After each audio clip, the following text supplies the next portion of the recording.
everybody. Here we are, all ready to take you down to Pine Ridge for another visit with Lum and Abner. Brought to you by the makers of Horlicks, the original malted milk. Did you know that a glass full of Horlicks makes a delicious and refreshing noonday luncheon? One that keeps you alert and on your toes later. Well, thousands of our listeners have testified to that very fact. They say there's nothing like this Horlick luncheon for weight control, too. Horlicks doesn't have the excess calories of a heavy meal. A simple, easy-to-digest luncheon, a good glass of Horlicks contains sufficient nourishment to sustain you. Then, if desired, at the fatigue period in mid-afternoon, take another energy-giving glass, or dissolve a few Horlick tablets in your mouth. Remember this, too. The Horlick plan is a safe plan. Get a package from your favorite druggist. You have a choice of either natural or chocolate flavor. And now, let's see what's happening down in Pine Ridge. Well, Squire Skimp has taken hold of Lum and Abner's collection of animals and plans to have the circus ready for the grand opening by the last of the week. He's been busy the past few days arranging the attractions for the sideshow. As we look in on Pine Ridge today, we find Lum and Abner over at the John 'em Down store discussing the matter. Listen. Squire's a good circus man, all right, but I'm just afeard he'll get us in a batch of trouble if he don't stick a little closer to the truth. Tell the truth.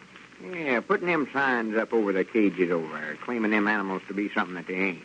Yeah. He's got them 2 house cats you swapped for in a cage there with a big sign saying they come direct from Persia. Well, now, them are Persia cats, all right, Mom. Yeah, but they never come from Persia. You got them from Grandma Meeks. Well, yeah, but now she told me herself that they were full-blood Persia cats. I Painting know that what elephant she said. white, painting Cedric up that way, and claiming he is a wild man from Borneo. You know he ain't from Borneo. No. Well, they could say wild man from Pine Ridge on him. Well, in the first place, he ain't no wild man. No.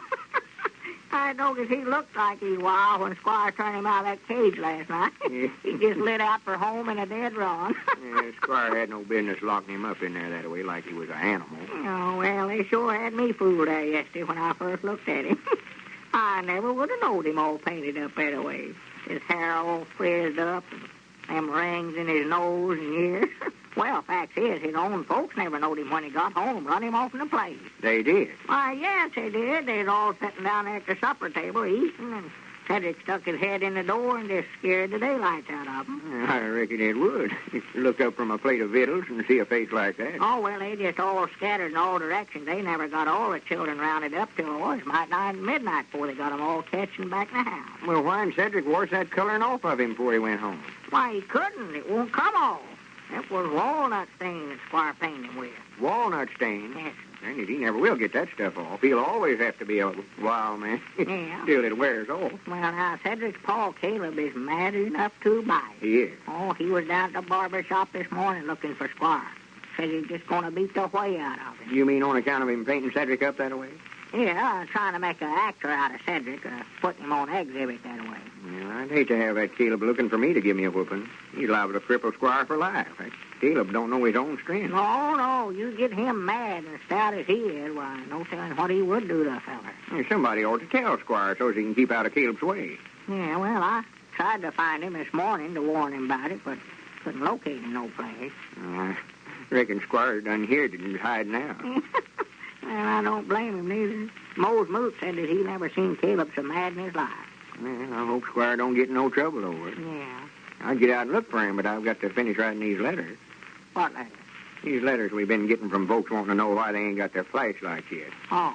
I figured we ought to write them and explain to them how they come the delay and all. Yeah, some of them is getting impatient, huh? Yeah, we got 3 letters this morning complaining about it. Yeah, well, you can't blame them much on them. No, I ain't blaming them. That's the reason I thought we better write and tell them the reason we ain't been able to get them all out. Yeah, well, why don't you just call up and make an announcement on the party line? Tell them all at once that time and save yourself so much trouble. I reckon you could do that. That's just what I'll do. Sure. Just go ahead there and give the fire alarm ring, make the announcement, and tell them about it, Tom. Yeah, I expect I can explain it better over the telephone anyway.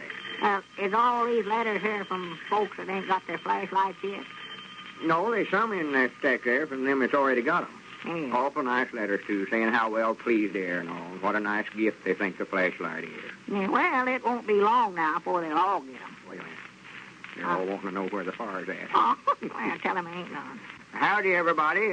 This is Lum and Abner down at the Jot 'em Down store talking. Yeah. I just want to make an announcement and explain to all you folks that ain't got your flashlights yet, please not to be impatient, for we're sending them out just as fast as the flashlight factory can make them. Yeah, we are. Me and Abner is awfully embarrassed over this. You folks was nice enough to send in for one of them, and we wanted to send them right out, but, well, just to be right honest about it, we got all the factory had on hand and had to wait till they could make some more before we could send them. Yeah. But they're making about 10,000 of them a day now, and we're sending them out just as fast as we can. Yeah, we sure are. Like I said, me and Abner's terrible sorry about this delay, and want you to know we appreciate you being so nice about it. Yeah. We want to thank every last one of you for writing in. You've done us a big favor, and we appreciate it. And we hope you all like your flashlight when you get it. Here comes Squire Skin. Huh? Squire Oh. Skin. Well, I reckon that's all for today. Good luck, everybody. Where's Squire? Well, coming in here, I think. Yeah. Granny, I bet he don't know Caleb's looking for him. Hey, howdy, Squire. Come in, Squire. We got something important to tell you. Yeah, you oughtn't to be out gallivanting around on the streets this way, Squire. No, you better lay low for a few days. Well, what's the matter, man? Or what's wrong now? You ain't saw Caleb we hunt today, have you? Caleb we hunt? Yeah. Why, yes, I just now talking with him over at the blacksmith shop. Well, the fact is, I just now hired him. Hired him. Yes, he's going to put on a strongman act in the sideshow for us. Well, for the great, I am. Swan Squire, you're the beatenest feller I ever seen in my life. You could talk yourself out of might nigh anything, I believe. I sure believe you can, too. Squire. Well, Caleb was a little mad there at first, but he got over it. Well, what I come over for, man, I want to talk to you fellers. I'm trying to get things all lined up so we can open up the show by Saturday. I've got to have a few more attractions, though. Attractions? Yes. Well, anyway, me and Abner can help you. We want to do our part. I'd love to get in the thing if I can. Yeah, I would, too. I'd love to be a circus actor. That's what I'd love to be. Yeah, I believe I've got talents, too. Well, we're a little short-handed, man. I'm going to have to call on you fellers to take part in the performances, all right. Oh, you want us to take part in? Well, yes. Now, Lum, I'm sort of figuring on making a trapeze performer out of you. You mean you want me to get up there in them swings and jump from one of them to the other and all that business? Well, yes. Now, of course, Lum, we'll have a net underneath there, so if you would happen to fall, why, you won't hurt yourself none. It's a good stout net, is it? Oh, yes. Ain't no danger of that, Lum. Won't hurt you at all, yes. Granny's, I wish we had something solid like a tent under there. I was just wondering how we could work that. Well, I get that fire net that the boys got in the fire department not long ago. I just get the fire department to come down there and sort of follow me around when I jump from one swing to the other, and they can sort of... Yeah, sure, could do that. Well, now, don't have no worries at all, Lum. Now, that net'll hold you now. Yeah, but out. I don't know nothing about trapezing, though. Oh, well, now, don't worry about that, Lum. You'll catch on with a little practice. By the way, here's a costume that I found over there in one of them trunks that was over there. You can wear that, Lum. Well, I do know. Better slip it on and see how it fits, too. Well, for goodness sake, look at that. Now, Granny, that ain't enough clothes to wad a shotgun. Well, now, they're regular trapeze performer tights is what they're, Lum. Yeah, well, I'll step back here in the feed room and put them on. Yeah, I know I'll look aside in them, though.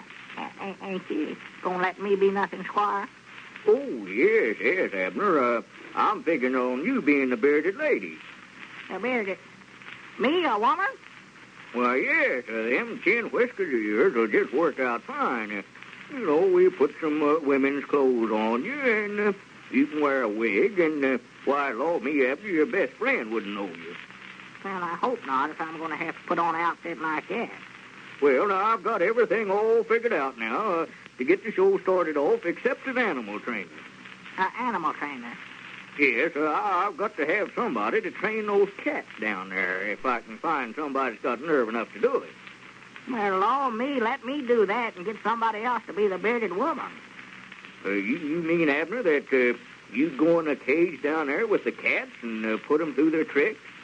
Why, sure. Why not? Well, I just figured that you might be afraid to get in a cage with them down there. Why, no. No, I ain't afeard of nothing, Squire. Well, now, that is fine, Abner. Yeah, that solves the problem for us right there. I won't have to be the bearded woman, too, will I? Well, no. Them cats down there will take up all your time. Now, I tell you better start staying down there with them all you can, Abner, and get them used to you, if you're going right in a cage with them that way. Yeah, well, I'll learn them all sorts of tricks. Just take hands with me and all such as that. Yes. Well, now, another thing, you want to pick out one of them there, Abner, and train him to let you put your head in his mouth, Well, I don't believe that their mouth is big enough for that, Squire. Well, why, sure, one of them tigers has got a heap bigger mouth than you think, Abner.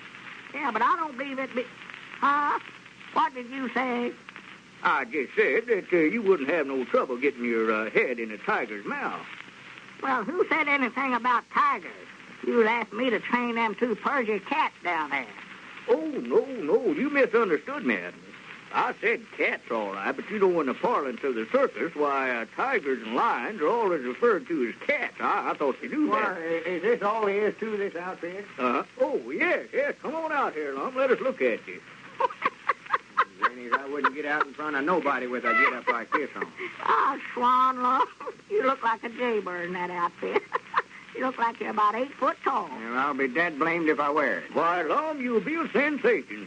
You just give me a big idea there. Why, you can be the trapeze performer in the main tent, and then you can be the slim man in the sideshow. And Abner here is going to be the animal trainer. Well, I couldn't get along without you fellas at all. Well, it looks like Lum and Abner are going to take a very important part in Squire's plans for the circus.